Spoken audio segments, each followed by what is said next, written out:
ભૂમિતિમાં અમુક પાયાની અને મહત્વની વાતો કરી।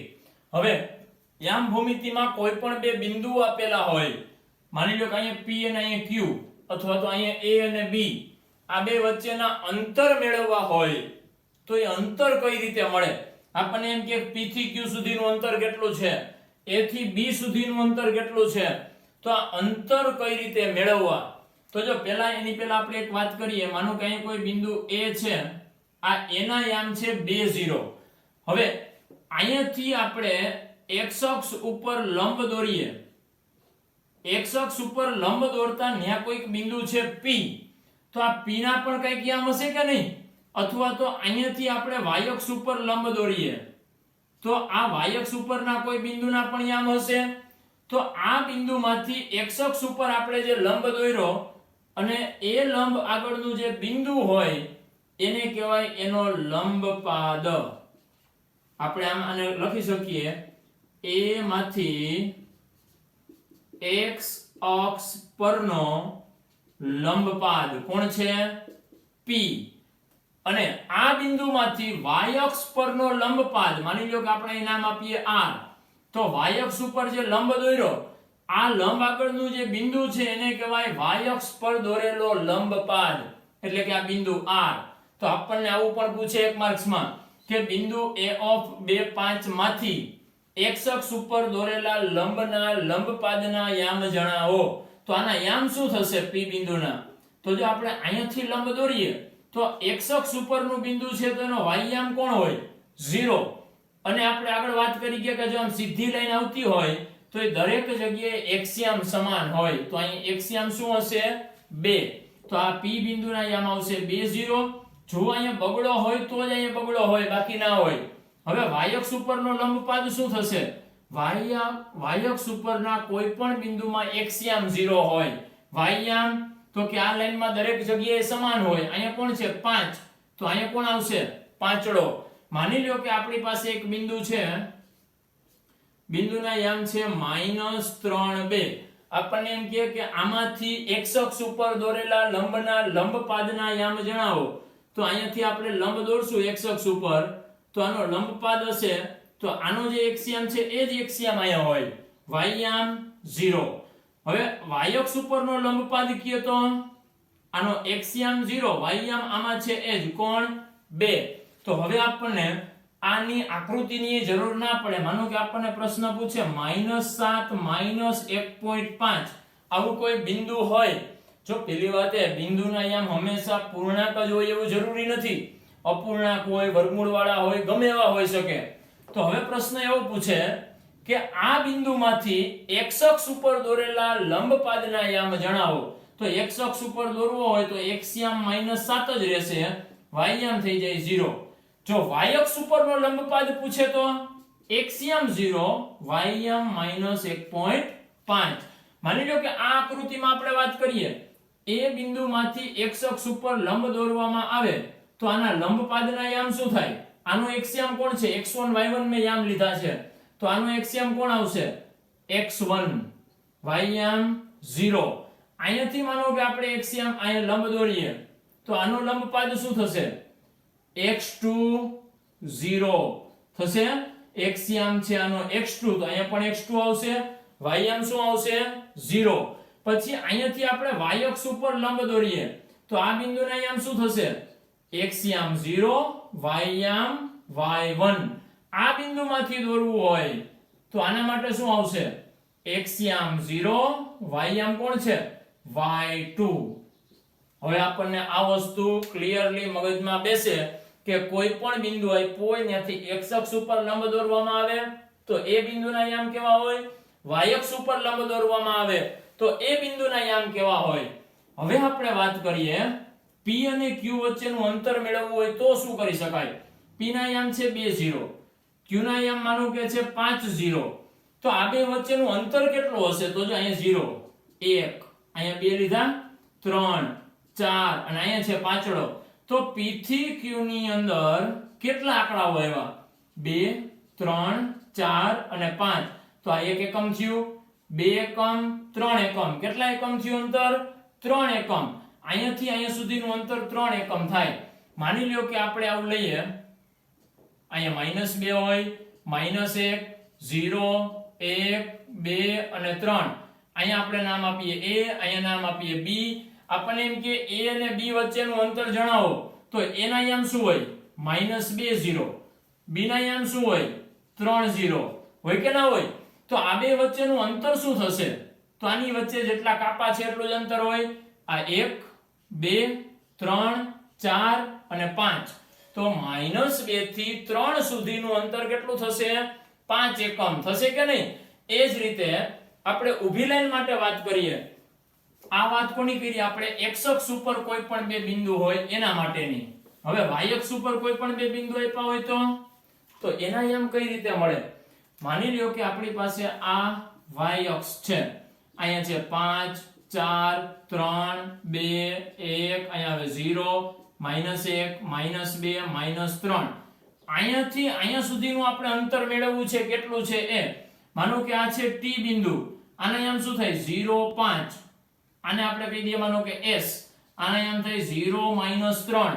આ બે વચ્ચેનું અંતર મેળવવું હોય તો જો ઉગમ બિંદુથી મેળવવું હોય તો અહીંયાથી અહીં સુધીનું અંતર તો જેટલું 0 થી 5 સુધીમાં કાપા એટલું જ થશે ને. તો આ 5 જ થશે જો, કેમ કે 0 થી 1 સુધીમાં એક જ કાપો હોય, 1 થી 2 માં પાછો એક હોય, એટલે 5 થઈ ગયા. હવે આખું અંતર s થી t સુધીનું એ કેટલું હશે? તો જો અહીંયાથી આ 5 કાપા હતા, પછી 6, 7 અને 8. તો આ અંતર કેટલું થશે? 8. હવે આ તો આપણને નાની નાની સંખ્યાઓ છે એટલે કાપા માપીને ગણી શકીએ. માનો કે આપણને એમ કે આ y અક્ષ ઉપરનું એક બિંદુ છે 576, પછી અહીંયા માઈનસમાં એક બિંદુ છે -7890. આ બે વચ્ચેનું અંતર મેળવો તો કાપા ગણવા જવાય? ભેગું જ ના થાય. જો બીજો દિવસ આવી જાય આખે આખો. તો આના માટે હવે શું કરવું? તો જો આને ધ્યાનથી નિહાળીએ, અહીંયા હતા -2, અહીંયા હતા 3. તો 3 અને -2 ની જો બાદબાકી કરી નાખીએ તો એ આપણને સીધું અંતર આપશે. આનું અંતર કેટલું મળ્યું હતું? 5. તો આની બાદબાકી એટલે વચ્ચે માઈનસની નિશાની મૂકવાની.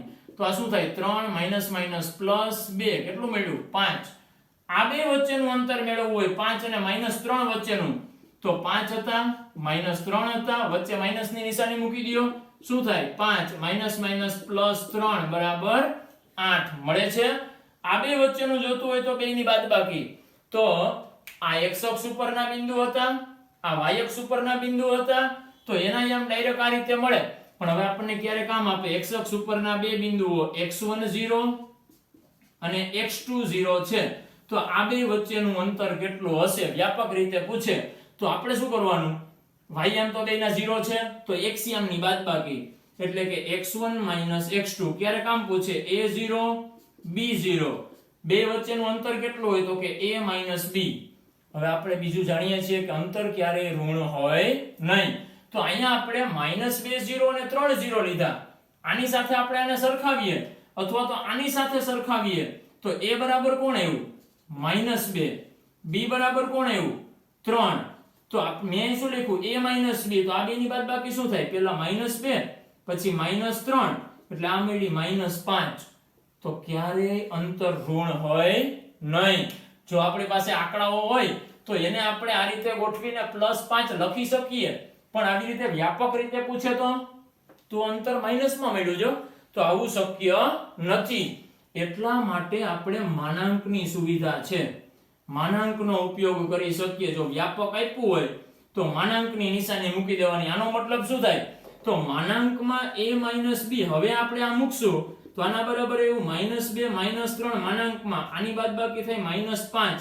માનાંકનો મતલબ એવો હોય અંદર માઈનસ હોય તો બહાર નીકળશે તો શું થઈ જશે? પ્લસ. એટલે આનો જવાબ આવશે પ્લસ. તો આ રીતે કોઈ પણ x અક્ષ પરના બે બિંદુઓ આપ્યા હોય અથવા તો y અક્ષ પરના બે બિંદુઓ આપ્યા હોય, એક વસ્તુ ફિક્સ હશે એમાં, x અક્ષ પરમાં y યામ 0 હોય, x અક્ષ પરના બિંદુમાં y અક્ષ ઉપરના બિંદુમાં x યામ 0 હોય.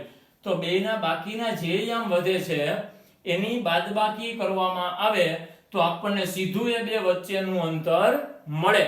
પણ આ માત્ર કોના માટે? બંને અક્ષો માટેના બિંદુઓની વાત કરી આપણે. પણ વચ્ચે ક્યાંક બે બિંદુ આપ્યા હોય તો, એટલે કે આ રીતે, તો શું કરી શકાય એની ચર્ચા પણ આપણે કરી લઈએ. પેલા આના માટે વ્યાપક પ્રમાણ આપણે લખીએ એટલે આવું લખી શકાય x અક્ષ પરના બે બિંદુઓ આપણે નામે આપી દઈએ a of x10 અને b of x20 વચ્ચેનું અંતર બરાબર શું હોય માનાંકમાં x1 x2 હોય એ જ રીતે y અક્ષ પરના બે બિંદુઓ વચ્ચેનું અને બે બિંદુઓને નામ આપી દઈએ માનો કે c of 0y1 અને d of 0y2 વચ્ચેનું અંતર બરાબર શું આવશે માનાંકમાં y1 y2 y અક્ષ પરના બિંદુમાં x યામ 0 હોય x અક્ષ પરના બિંદુમાં y યામ 0 હોય હવે મેં ખાલી જગ્યા મૂકી જો બેમાં થોડી થોડી શું કામ મૂકી છે તો અંતર કઈ રીતે દર્શાવાય બે બિંદુઓ a અને b લીધા તો એ બે વચ્ચેના અંતરનો સંકેત છે કઈક આપણે આમ કહીએ a થી b સુધીનું અંતર તો આને સંકેતમાં આમ લખાય ab આ ab ભેગા લખવામાં આવે રેખાખંડ કે એવું કાંઈ ઉપર કરવાનું નથી તો આનો મતલબ એમ થાય કે a થી b સુધીનું અંતર તો અહીંયા લખી શકાય ab બરાબર માનાંકમાં x1 x2 પછી અહીંયા શું આવશે તો cd બરાબર માનાંકમાં y1 y2 ab જ લખવું એવું ફરજિયાત નથી એને ba પણ લખાય આનો મતલબ એમ છે b થી a સુધીનું અંતર આનો મતલબ એમ થાય a થી b સુધીનું અંતર શું ફેર પડે કોઈ પણ બે બિંદુ અહીંયા હોય અહીંથી અહીંયા સુધી માપો કે અહીંથી અહીં સુધી માપો માપ સરખું જ મળશે અથવા આમેય લખાય d કૌંસમાં a અલ્પવિરામ b વચાયામ d of a to b એટલે કે d ડિસ્ટન્સ માટેનો અંતર a થી b સુધીનું અંતર અથવા આમ પણ લખાય b અને પછી a તો આ ચારે ચારનો મતલબ એક જ છે a અને b વચ્ચેનું અંતર તો આ અંતર દર્શાવવા માટેની સંજ્ઞાઓ હતી હવે આપણે વાત કરીએ યામ સમતલની અંદર એક બિંદુ અહીંયા છે a બીજું બિંદુ અહીંયા છે b આ બે વચ્ચેનું અંતર મેળવવું હોય તો કઈ રીતે મેળવી શકાય તો આ a ના યામ મે લીધા છે x1 y1 b ના યામ લીધા છે x2 y2 તો આ બે બિંદુ વચ્ચેનું અંતર મેળવવું હોય તો જો આપણે પહેલા આટલું તો કર્યું આ તો આપણને ખ્યાલ જ છે હવે અહીંયા આપણે કંઈક નામ આપી દઈએ માનો કે c અહીંયા નામ આપીએ d અહીંયા નામ આપીએ e અહીંયા નામ આપીએ f તો હવે c થી d સુધીનું અંતર જોતું હોય તો અહીંયાથી અહીં સુધીનું અંતર છે આ બેમાંથી મોટું કોણ હશે જો અહીંયા 0 એકડો બગડો તગડો ચોગડો પાંચડો તો આમ જેમ મોટું થતું જાય ને તો મોટું કોણ હશે x2 તો x2 x1 આ બે વચ્ચેનું અંતર થાય કેમ કે x અક્ષ પરના બે બિંદુ છે તો આ બે બિંદુ વચ્ચેનું અંતર એટલે બેના x યામની બાદબાકી આપણે અહીં જ વાત કરી હમણાં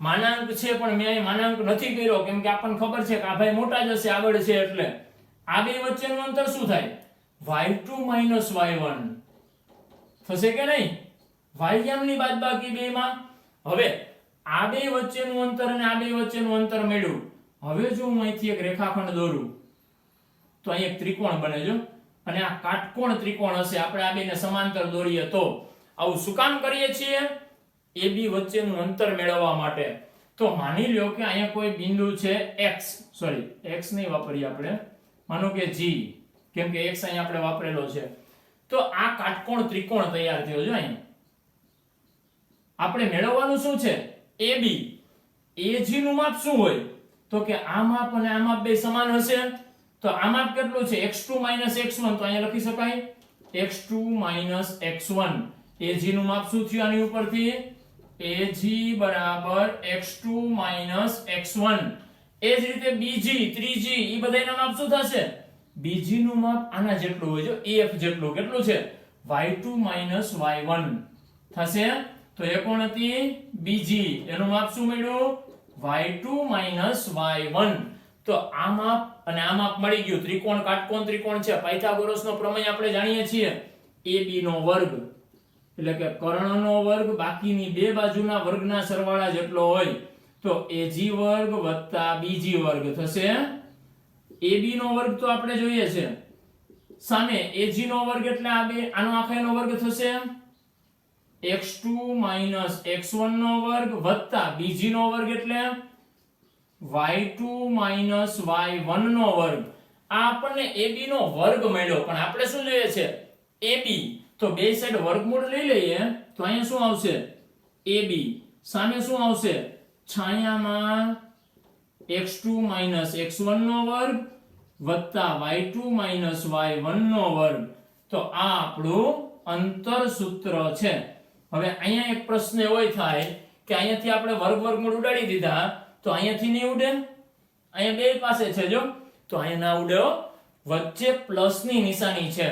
જો પ્લસ ની નિશાની હોય તો સરવાળો થઈ ગયા પછી વર્ગ અને વર્ગમૂળ ઉડે, અહીંયા ડાયરેક્ટ ઉડાડવાના નથી. તો આ આપણને શું મળ્યું AB વચ્ચેનું અંતર કેટલું મળ્યું છાયામાં x2 x1 નો વર્ગ વત્તા y2 y1 નો વર્ગ. હવે આને આપણે ધ્યાનથી આની અંદર જોઈએ તો શું છે આ એક્સિયમ આનો એક્સિયમ, બેયના એક્સિયમની બાદબાકીનો વર્ગ વત્તા બેયના વાયયામની બાદબાકીનો વર્ગ છે કે નહીં. હવે ન્યા મેં એવું લખ્યું છે એના બદલે હું આમે લખી શકું છું, આમ છાયામાં x1 x2 નો વર્ગ વત્તા y1 y2 નો વર્ગ. શું ફેરફાર કર્યો, અહીંયા 2 હતા અહીંયા 1 હતા, એ બેન બદલાવી દીધા. તો આમ ચાલે કે ના ચાલે? તો એના માટે આપણે એક એક્ઝામ્પલ લઈએ. માનો કે હું 2 5 નો વર્ગ કરું અને 5 2 નો વર્ગ કરું, આ બેન બદલાવી દીધા જો. તો આનું શું થશે -3 નો વર્ગ થશે. આનું શું થશે 5 માંથી 2 જાય તો 3 નો વર્ગ. -3 નો વર્ગ કેટલો થાય +9. 3 નો વર્ગ એ કેટલો થાય +9.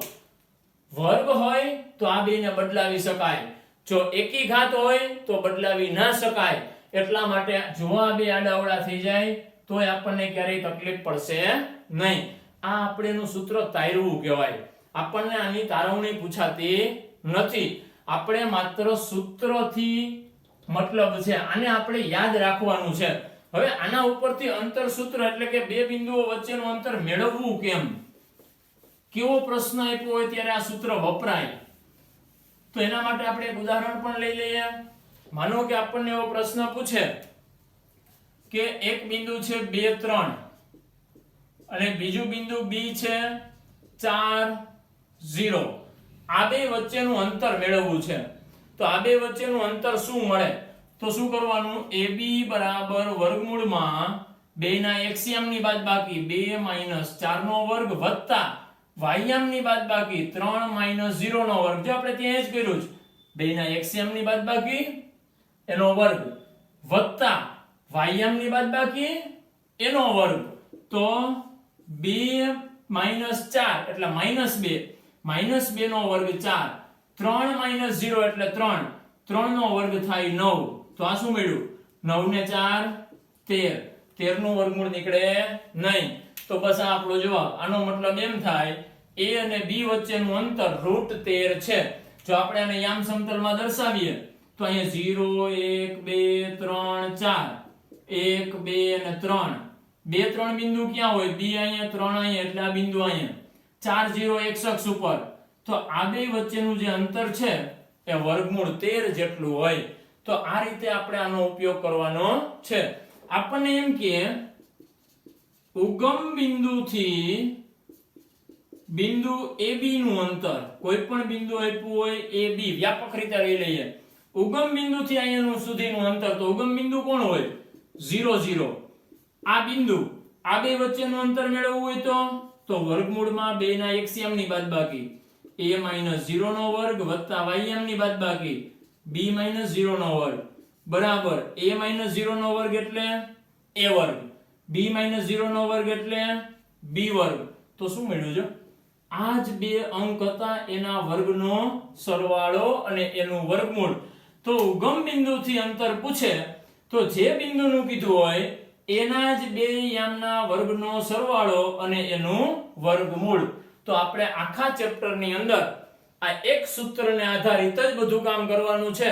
તો આ સૂત્ર આપણા ચેપ્ટર માટે ખૂબ જ અગત્યનું છે અને 75% ચેપ્ટર આપણું આ સૂત્ર ઉપર જ આધારિત છે એટલે જો આ વ્યવસ્થિત સમજાઈ ગયું સૂત્ર યાદ રહી ગયું તો આપણને આ ચેપ્ટરમાં કઈ તકલીફ પડશે નહીં।